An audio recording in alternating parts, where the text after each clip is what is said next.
Hello students, welcome back to your Hindi class. Hindi में हम व्याकरण निधि पाठ 3 स्वरों की मात्राएं पढ़ रहे हैं। स्वरों की मात्राएं में हमने पढ़ा था कि स्वर की मात्राएं कैसे होती हैं। आ की कोई मात्रा नहीं होती है ना, इसकी कोई मात्रा नहीं होती है।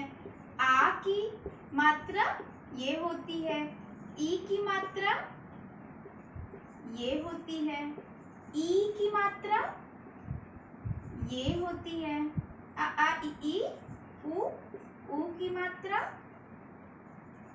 ऊ की मात्रा, री की मात्रा, ए की मात्रा,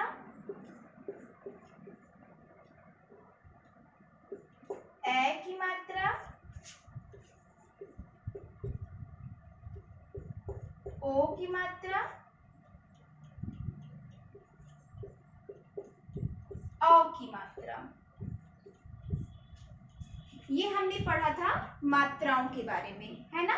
आ की मात्रा, ई की मात्रा, ई की मात्रा, ऊ की मात्रा, ऊ की मात्रा, री की मात्रा, ए की मात्रा, ए की मात्रा, ओ की मात्रा, औ की मात्रा। और मैंने आपको बोला था कि इन मात्राओं को आपको अपनी कॉपी में लिखना है और इनसे बने शब्द को आपने लिख लिया है ना। हाँ, और मैंने बताया था कि अगर रा में ऊ या फिर ऊ या फिर ऊ की मात्रा लगानी है तो हम कैसे लगाएंगे। ये हुआ ऊ की मात्रा और ये हुआ ऊ की मात्रा, ये वाली, ठीक है। ये हुआ रा के बारे में, ठीक है। और हमने कल ये पढ़ा था। तो आज हम पढ़ने जा रहे हैं शब्द। आपकी बिग बुक में दिया हुआ है पेज नंबर 17 पर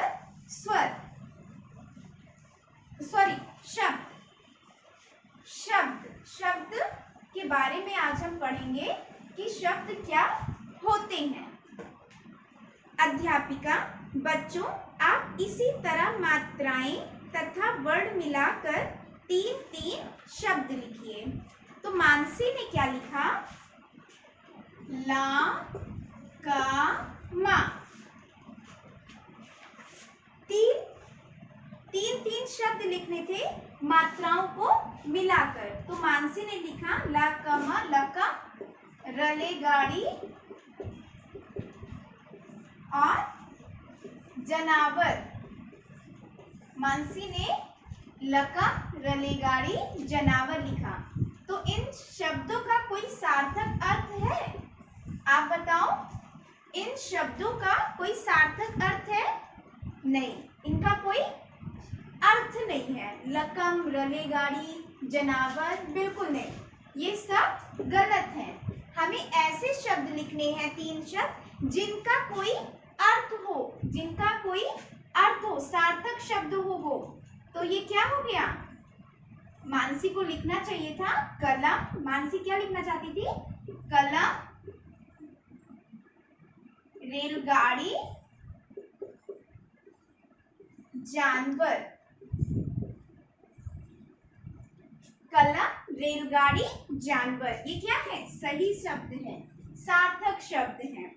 अध्यापिका, बच्चों ये क्या शब्द है, क्या आप पहचान सकते हैं? लकम, रेलगाड़ी, जानवर? नहीं। अनुभव बहुत बुद्धिमान बालक है, उनमें से एक बालक है जिसका नाम है अनुभव। अनुभव बहुत बुद्धिमान बालक है, उसने इन शब्दों को ठीक करके इस तरह लिखा, कलम, रेलगाड़ी, जानवर।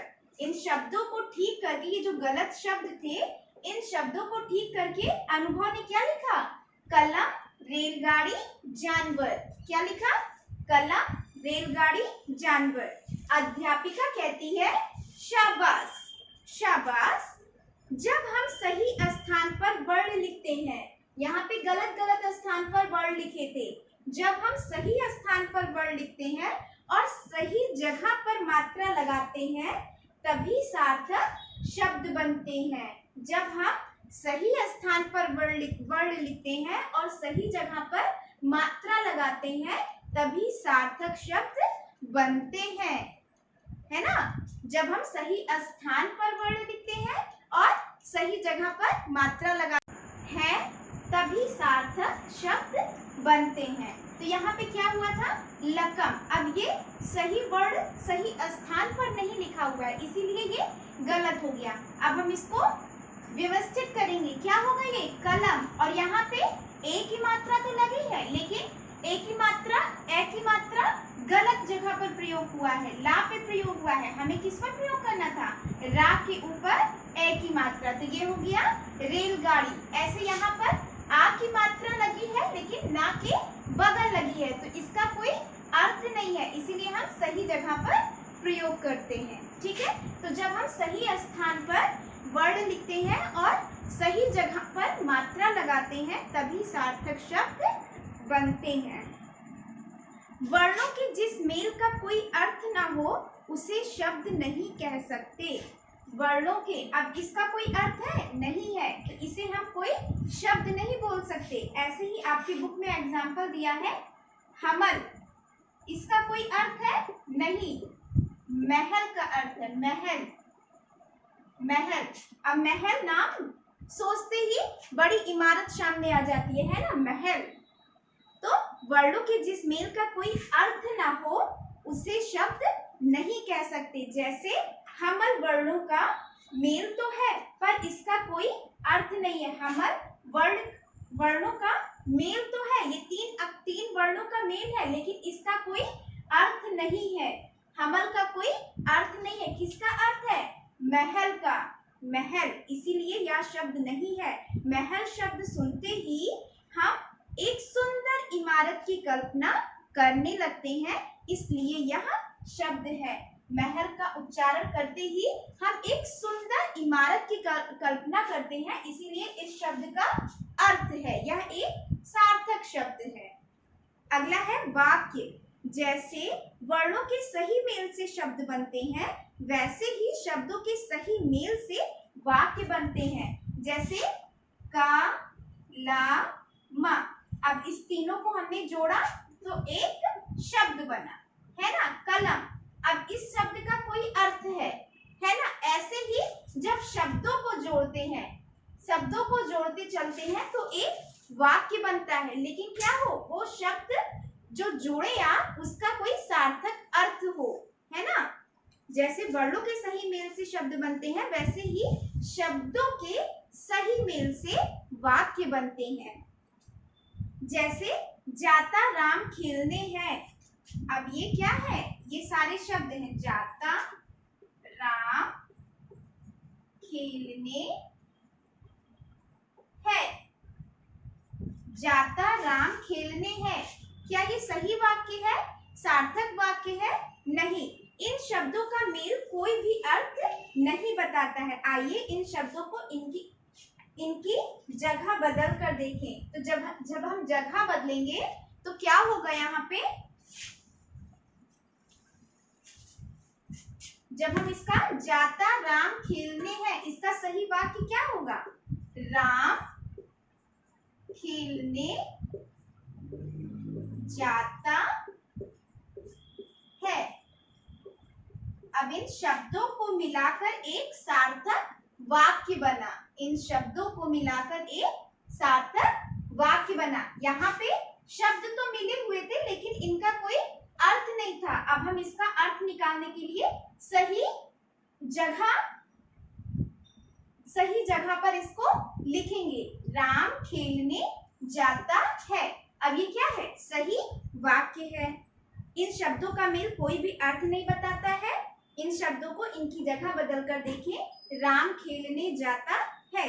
अब ये शब्द अपनी सही जगह पर है। ये सारे शब्द क्या है, अपनी सही जगह पर है, इसलिए इनका कुछ अर्थ है। राम खेलने जाता है, इसका मतलब हम समझ जाएंगे कि राम खेलने जाता है। लेकिन जाता राम खेलने है, इससे हम समझ पाएंगे? नहीं समझ सकते हैं। तो ये क्या हो गया, सही वाक्य हो गया। अब इन्हें हम वाक्य कह सकते हैं। राम खेलने जाता है, इसे हम क्या कह सकते हैं, वाक्य कह सकते हैं। क्या कह सकते हैं, वाक्य कह सकते हैं। और अगर हम सिर्फ राम लें तो राम क्या हो गया, शब्द। राम क्या हो गया, शब्द। अगर इस राम से सिर्फ हम राम रा को चूज करें तो ये रा क्या हो गया, वर्ड। रा क्या हो गया, वर्ड हो गया। राम खेलने जाता है, ये क्या हुआ, वाक्य हो गया। राम खेलने जाता है वाक्य। सिर्फ अगर राम को लेंगे तो ये क्या होगा, शब्द। अगर हम इस राम से सिर्फ रा को लें तो ये क्या हो गया, वर्ड हो गया। आगे बात समझ में। तो शब्दों के सही मेल को हम वाक्य कहते हैं। वाक्य किसे कहते हैं, शब्दों के सही मेल को हम वाक्य कहते हैं। और वर्णों के सही मेल को हम शब्द कहते हैं। शब्दों के सही मेल को हम वाक्य कहते हैं। शब्दों के सही मेल को हम वाक्य कहते हैं। ठीक है, वाक्य किसे कहते हैं, शब्दों के सही मेल को हम वाक्य कहते हैं। आगे बात समझ में, शब्द किसे कहते हैं और वाक्य किसे कहते हैं। अगर सिर्फ एक शब्द लेंगे तो ये क्या हो जाएगा, शब्द। अगर हम पूरा सेंटेंस लेते हैं तो ये क्या हो जाएगा, वाक्य। ठीक है, शब्दों के मेल को क्या कहते हैं, वाक्य। और अक्षरों के, वर्णों के मेल को क्या कहते हैं, शब्द कहते हैं। वर्णों के, अब रा है, था है, अब इन वर्णों के मेल को हम क्या कहेंगे, शब्द कहेंगे। रा था, रथ। इन वर्णों के मेल को हम क्या कहेंगे, शब्द कहेंगे। और शब्दों के मेल को क्या कहेंगे, वाक्य कहेंगे। राम खेलने जाता है, अगर हम रा और था को जोड़े तो क्या हो गया, रथ। ये क्या कहलाया, शब्द कहलाया। और ये क्या कहलाता है, वाक्य कहलाता है। डिफरेंस पता चल गया वाक्य और शब्द में। तो अगला है आपका, हमने सीखा हर व्यंजन को बोलने के लिए स्वर का प्रयोग किया जाता है। तो ये हम वर्ड में पढ़ चुके थे कि जितने भी व्यंजन हैं उनको लिखने के लिए स्वर का प्रयोग किया जाता है। यहाँ पे खा है, अब खा को लिखने के लिए, ये खा है, खा को लिखने के लिए खा पे हलन प्लस आ। तो यहाँ पर किसका प्रयोग हुआ है, स्वर का प्रयोग हुआ है। किसका प्रयोग हुआ है, स्वर का। तो ये खा पे हलन प्लस आ मिलकर क्या बनाया, खा। अब ये खा क्या है, व्यंजन है। अगर हम खा पे हलन लगा के लिखेंगे तो ये क्या होगा, स्वर रहित व्यंजन। और इसी में हम इसको आ को जोड़ दिए तो ये क्या हो गया, खा, जो कि ये व्यंजन है। ठीक है, स्वरों को व्यंजन के साथ मात्रा के रूप में प्रयोग किया जाता है। तो हम ये पढ़ चुके हैं, स्वरों को व्यंजन के साथ मात्रा के रूप में प्रयोग किया जाता है। हर मात्रा की अपनी जगह और अपना रूप होता है। वर्णों के सही मेल से शब्द बनते हैं। वर्णों के सही मेल से शब्द बनते हैं, है ना। यहाँ पे रा था रथ, अब ये वर्णों का सही मेल है तो इससे क्या बना, शब्द। हमें सार्थक शब्द बनाना है जिसका कोई अर्थ हो। कोई भी शब्द नहीं बना देना है कि आप कुछ भी जोड़ दो, है ना। सार्थक शब्द बनाना है, ठीक है, जिसका कोई अर्थ हो। अगला है, शब्दों के उचित मेल से वाक्य बनते हैं। अब ये शब्द हैं, शब्दों के, यहाँ पे कई शब्दों का प्रयोग हुआ है ना। तो शब्दों के सही मेल से क्या बनते हैं, वाक्य बनते हैं। अगला है, अपनी बात दूसरों तक पहुंचाने के लिए हम वाक्यों का प्रयोग करते हैं। अब मैं आपसे बात कर रही हूँ, मैं किसके द्वारा कर रही हूँ, अपने वाक्य के द्वारा। वाक्य से तो आप मेरी बात को समझ पा रहे हैं। तो यहाँ पे क्या हुआ, अपनी बात दूसरों तक पहुंचाने के लिए हम वाक्य का प्रयोग करते हैं। राम खेलने जाता है, सीता गाना गाती है। अब हम बोलेंगे कि अध्यापक कक्षा में पढ़ा रहे हैं। आप किसके द्वारा समझे, मेरे वाक्य के द्वारा। अगर हम एक शब्द बोलते हैं अध्यापक, तो आप मेरी बात को समझ जाएंगे, नहीं समझ पाएंगे। तो वाक्य के द्वारा ही आप हमारी बात को समझ सकते हैं। तो अपनी बात दूसरों तक पहुंचाने के लिए हम किसका प्रयोग करते हैं, वाक्य का प्रयोग करते हैं। ठीक है, आगे बात समझ में। तो हमने इस पाठ में क्या क्या सीखा, स्वरों की मात्राएं सीखी, शब्द और वाक्य। अब आपको क्या करना है, इसको याद करना है, अपनी बुक से पढ़ना है। ठीक है, आज आप पाठ 3 स्वरों की मात्राएं, शब्द, वाक्य और हमने सीखा, इतना तक आप पढ़ेंगे। ठीक है, फिर हम अभ्यास करेंगे। Okay, thank you.